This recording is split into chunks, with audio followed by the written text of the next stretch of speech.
Bonsoir Linda. Bonsoir Mohamed. Ravi de vous retrouver. Moi aussi. J'ai pas dit de bêtises, c'est bien lié au grand angle, votre chronique? Ben, tout à fait, tout à fait. Bon, écoutez, moi, je veux dire, là, je suis un peu fâchée. J'essaye de me défâcher, là, parce que j'ai été bloquée pendant 2 heures là, sur l'autoroute avant d'arriver jusqu'ici. Pas à cause de la neige, là, mais à cause des barrages des agriculteurs. Des agriculteurs en colère, vous l'avez dit. Non, mais franchement, ils ont pas de chance, les agriculteurs. Entre la sécheresse, les inondations, le gel et l'Europe, la colère, c'est presque un état permanent chez eux. Leur colère gronde et se répand. Elle menace à tout instant d'exploser. Mais ils ne sont pas les seuls. La colère, c'est très actuel. Tout le monde est en colère. Hein? Les taxis, les policiers, les étudiants, les chauffeurs routiers, les infirmières, les médecins, les banlieues, les enseignants. La colère, Mohamed, elle est partout. La colère, nous dit le Larousse, est un état affectif violent, résultant d'un sentiment d'agression et qui traduit un vif mécontentement accompagné de réactions brutales. Savez-vous, Mohamed, d'où vient le mot colère? Là, je vois choléra, donc je triche un peu. Ah, vous lisez mon prompteur.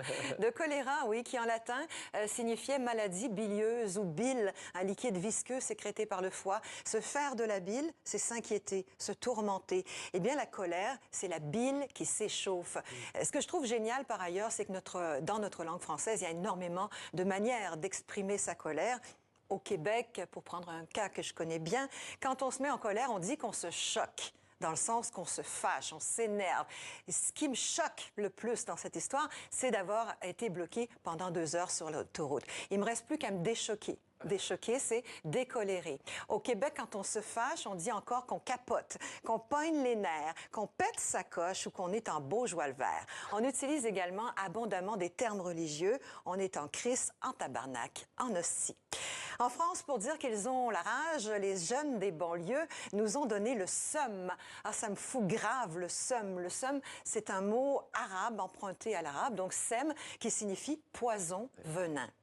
Au Bénin, je suis en colère, j'ai du sang dans les yeux.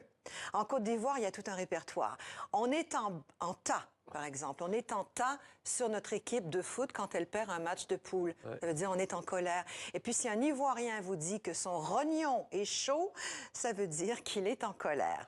On est en colère parce qu'on rogne, on voit rouge, on sort de ses gonds, on pète un plomb, un câble, une durite, on est en pétard, en diable, on fulmine, on bouillonne. Le bon côté des choses, c'est que la colère peut faire évoluer les situations. Elle peut, par exemple, permettre d'ouvrir un dialogue entre les parties. C'est ce que je souhaite sincèrement à ceux et celles qui nous nourrissent et qui sont en colère.